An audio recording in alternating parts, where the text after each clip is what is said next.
History Experience at the 21st Century, Dr. EKSanford from Tennessee State University. And of course, Dr. Sanford, let me welcome you to the show this morning.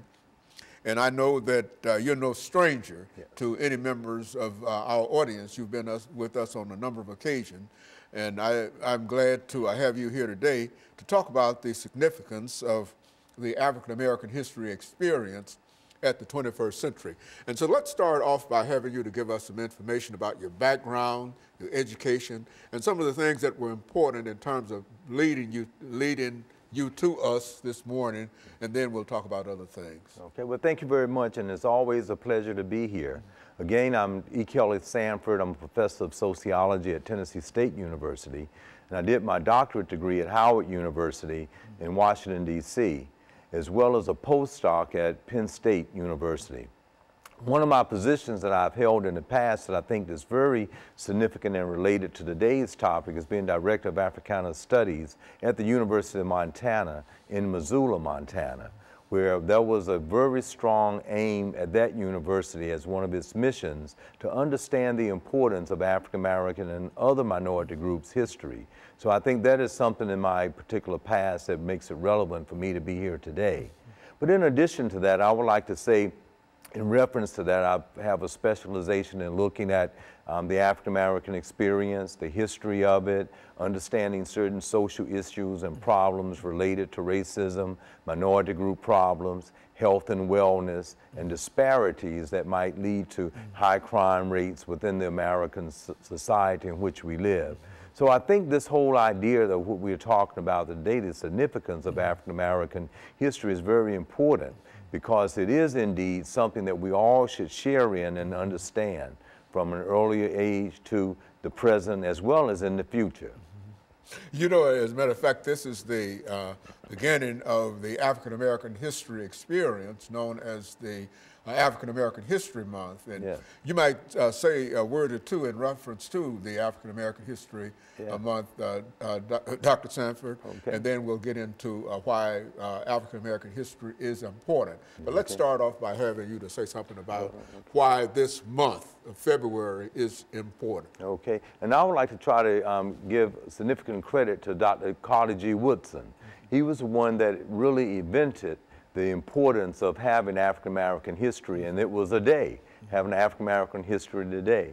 And Dr. Carter G. Woodson felt very strongly that it was important at that particular time to then have something that would give everyone within the society and culture in which we live in some idea about the contributions that African Americans have made from slavery to freedom. And then, of course, it turned into African American History Week, and that went on for the longest time, and now indeed is African American History Month. And in many institutions of higher education, many other industries, economic, business, they will give actually some significance and time to talk about the contributions of African Americans this particular month. And so it's very significant and important to do that. And it's a welcoming thing to do. And I'm hoping today we can get into how it is still relevant and important or significant today as it was a long time ago. When the Miseducation of the Negro was written many, many years ago, and how the importance of having African American History Month, week, day is important, and even throughout the year, because it helps us to have a pretty good understanding about ourselves, the culture, and for other groups to have a significant understanding of that population as well. As a matter of fact, I think, as you mentioned, Dr. Carter G. Woodson believed that unless we had the understanding of all ethnic groups within the United States, we really wouldn't have a good understanding of what America is all about. And I think that the ability to sort of carve out in this particular month, it's not to say that African Americans are more important than any other ethnic group, and et cetera, but I think it does give us an opportunity to highlight, as you've indicated, the African American experience in the United States. And I think, as you indicated earlier, from slavery to freedom. See, we were the only group that were slaves in a That's real right. sense in America. And so I think that Absolutely. our story is especially good. And so what we'll do, we'll take our first commercial break, and then we'll come back and we'll allow you to talk about the importance of the African-American history experience. And we'll be back with our audience following this very, very short commercial break.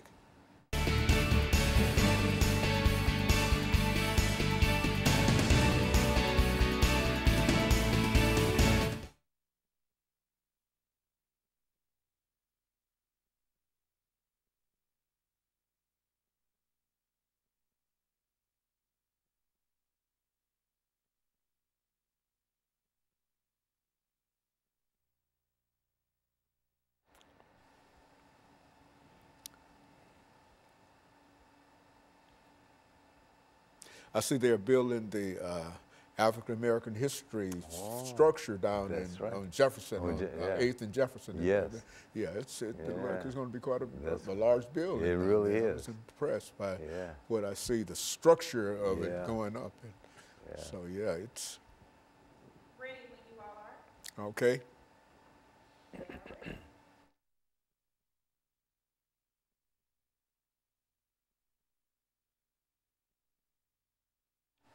Thank you and welcome back to the second segment of the show for today.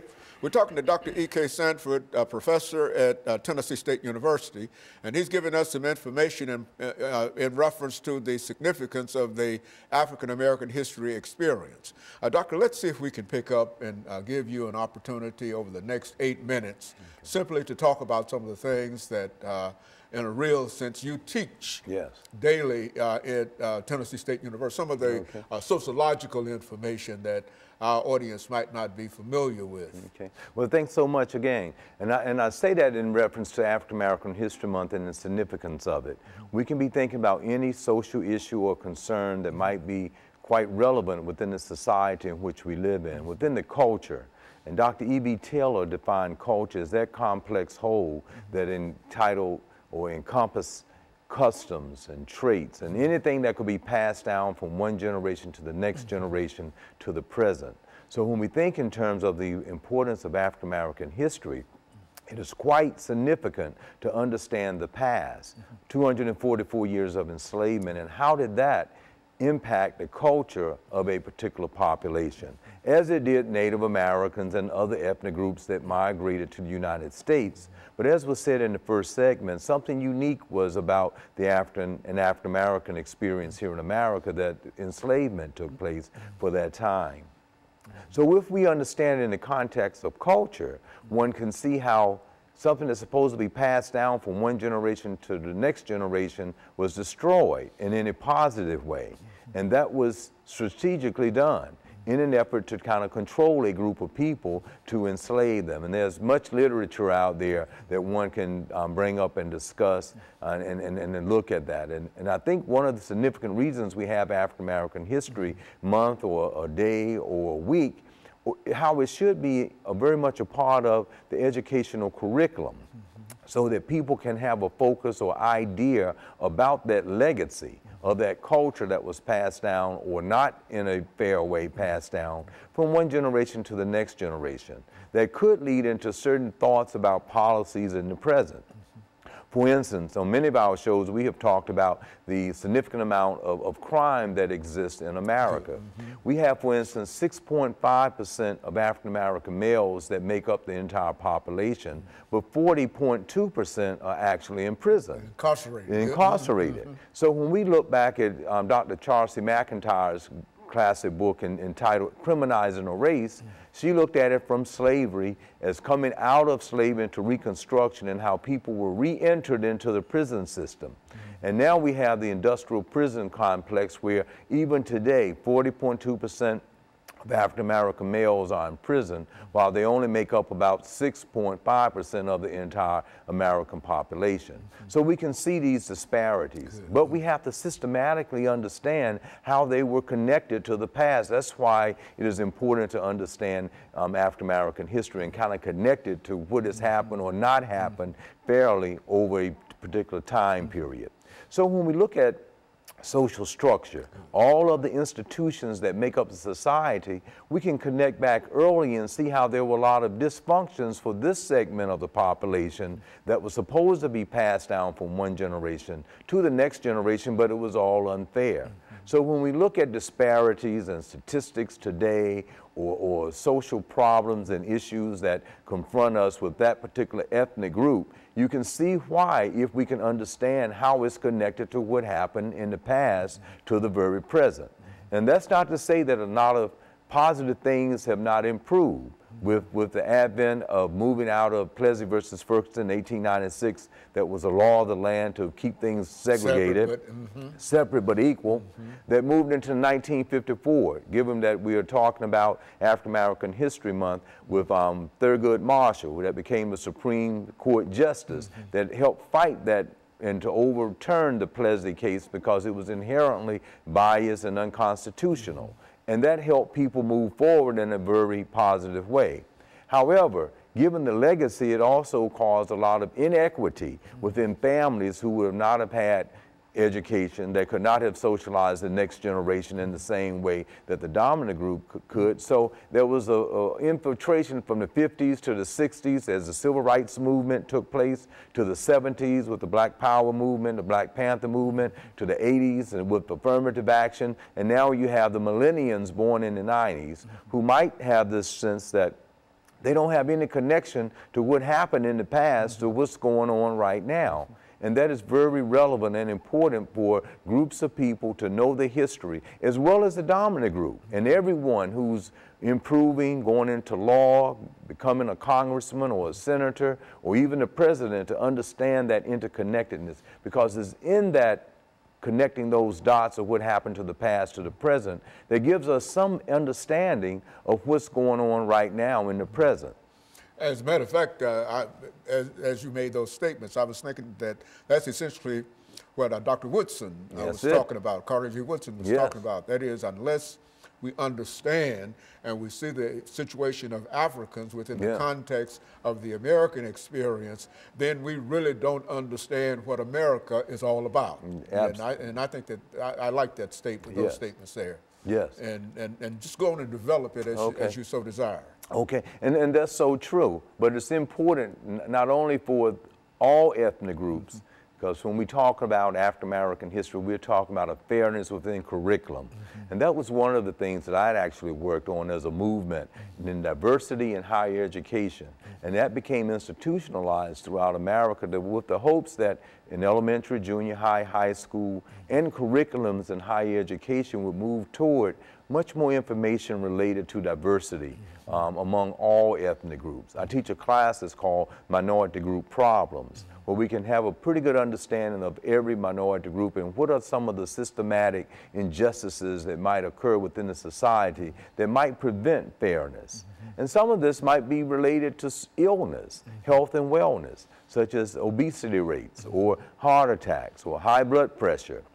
Some of those things can come from the invisible nature of oppression and cause depression and stress that might cause one ethnic group to unfairly have to experience it in comparison to another. We even look at social class differences, how you can have some who in the upper class and to the upper middle class across all ethnic groups that might have the systems that are present in society in a much fairer way might have better health and wellness, while those in the lower class and in poverty might be born into a particular situation that would influence certain behaviors, and that behavior might lead to high crime rates, overweight and obesity, and deaths. Very good. And so what we'll do, Doctor, we'll take our second commercial break, and we'll be back with our audience following this very, very short commercial break.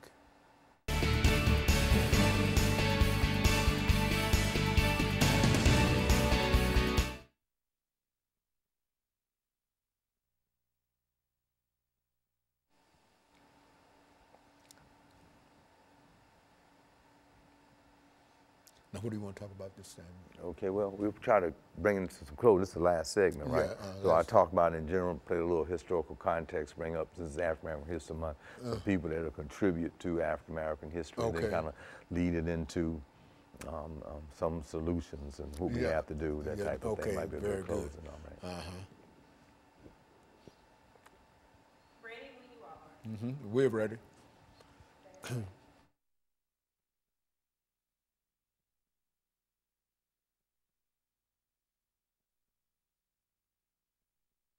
Thank you and welcome back to the final segment of the show for today. We're talking to Dr. EKSanford from Tennessee State University, and he's giving us some information in reference to the significance of the African-American experience in American history. And I think, Doctor, you've already given us a good overview in terms of the experience, some of the experiences of the African-American in American history. And I think that one of the things that you talked about has to do with the institution of slavery.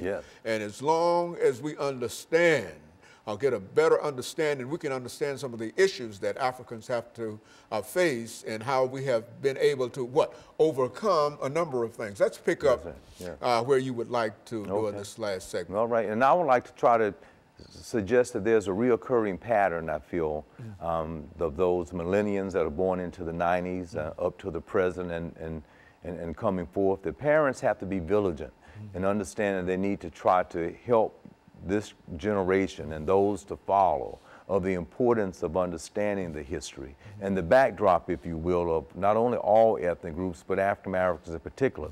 And not only African Americans, but every group of people that live in America, even that come here, that should be something that is very significant for them to understand, because we were such a part of the very fabric of the development of the American society. And we are the only ones that have been described as a peculiar people. That's right. You see, and slavery made that for us. Nobody else had to undergo slavery. Yeah, that's right. And since you brought that up, Dr. Kenneth Stamp has this excellent book that was entitled The Peculiar Institution. And in that piece, he talks about that whole idea of grabbing a group of people by the millions and bringing them and stripping them of their culture. And that's why I brought that definition of it up earlier, because when you take away the culture, you're taking away the very core of a group of people. But to control a group, that's what you would want to do. So this is still out there, and it's important for people to know it. Not only that group that millennials need to be refreshed on, but the dominant group needs to know it too. And only so you can have a decent conversation about the very fabric of it. Now, if we think in terms of Alex de Tocqueville, he had a classic piece that was entitled Democracy in America. And he was a French philosopher, and when he came to America, he thought that, hey, America had this great penal or prison system, and it was highly advanced in comparison to the, quote, old world at that time, France. But as he came to this country and was driving down in his horse and buggy and looked out the window, he saw people of African descent that were enslaved, in shackles, and working. And when he saw that and thought about oh my gosh, they have been here for hundreds of years, and there is still there, he reached in that classic piece that we would never reach a true democracy because of how it was founded on slavery. So when we look at some of the repercussions based on his philosophy and theoretical framework, we can see a lot of the inequalities that still exist today. And that's why it's important to understand African American history within the context of the American society, so everyone can have an inclusive way of understanding social problems and issues and try to find solutions to them. If not, then we will indeed continue the same process of racism, prejudice, and discrimination. One segment of the population feeling that they are dominant over another one. Things in commercials showing inadequate type of fairness in actions and inclusiveness. So this is important. Coming out of the great W.B. Du Bois, when he said in the 19th century that the problem would be that of the color line. And we saw it in the 20th century. Now we're in the 21st century, and the color line is still a problem. Now when we link that to social class, we might find people might say, well, look, you had an African-American president, and there are people in Congress, and there are people that are doing well, even us, professors at an institution of higher education, but still I'm going back to the statistic that I started with.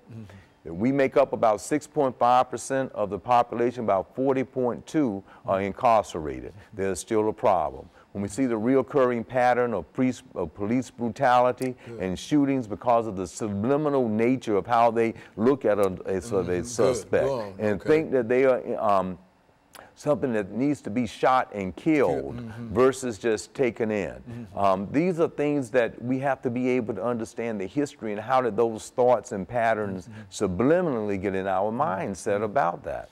This is especially true when you start talking about young African Americans, you know, the young African American youth who face a real problem in terms of simply assimilating and being able to deal with some of the issues that many of us might have moved beyond. Not that we solved them, but we've moved beyond, but they now face them. The whole idea of Black lives make important, and Black life and all of those things.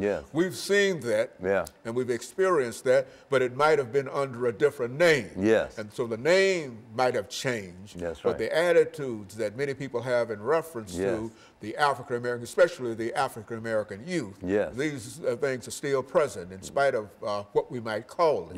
And I think that's absolutely right. And these are the indicators that some of that racism and prejudice and discrimination still exists. For a youth group to come up like Black Lives Matter, like you mentioned, or other groups that have emerged to try to solve some of the problems. I have a feeling, though, that we have even a deeper problem with a majority of people not being conscious that some of the ills are still there. Again, that's why African American History Month is, and the history of African Americans is so important to be in the curriculum so people can understand that there is that importance that is there. And this can be done in literature classes, from understanding African American literature in 1746 to 1865 of the slave narrative. Very important information is there in that context of that time. And then from 1865 to 1919, looking at the Reconstruction era. Let's talk about just literature that is present and out there. Then from 1919 to 1940 of the Harlem Renaissance period. Very important information to know about those that contributed to scholarship and to letters, meaning literature. Right now with fences out there that will fall into August Wilson and the great literary pieces that he wrote, and now it was on stage and now in film. So those are pieces that our younger people need to be familiar with, but understand that contributions were made even before slavery was over, of the slave narrative, that people wrote about their experiences so that we could read about it and understand what was going on during that time period.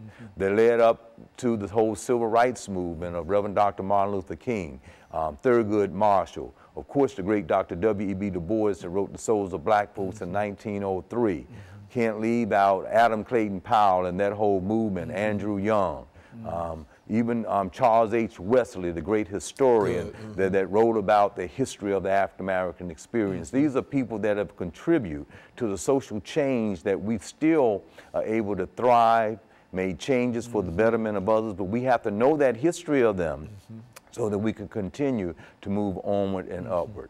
You know, Dr. Sanford, I think that the information that you're giving now is essentially the information that the two of us especially is familiar with. I mean, we know all about this, but so many of our young people. And I think that there's been a movement on the part of many people to think about perhaps avoiding or omitting this aspect of the African experience. As a matter of fact, when you talk about the institution of slavery, you've already indicated that we were there for more than 200 years. But in some of our textbooks, we don't even find that, that kind of experience. And I think the things that we're talking about today is important from the point of view of if people don't understand some of these things, then they really don't understand what America is all about. Do you? That's my point of view. That's it. That's it. And I'm thinking to develop solutions for problems that we have to do it with that theoretical framework of understanding the past. You know, some of the great social sciences have indicated that. great C. Wright Mills, and understanding the sociological imagination, said we have to understand the past. We have to understand the biography, not only of the individual, but of the country, in order to see how things need to be corrected today. So yes, that's important, and we had to come up with a few recommendations, being inclusive with education, from in family development, from birth to age 2, from 2 to the 1st grade, through elementary, junior high, high school, if the curriculum was inclusive, if fair and support was given to an inclusive educational system so everybody could understand everyone else's culture and history. Very good. And of course, Dr. Stanford, let me thank you for bringing that excellent information by. And I think that the more you talk about some of these things, I think the more our audience is familiar with that.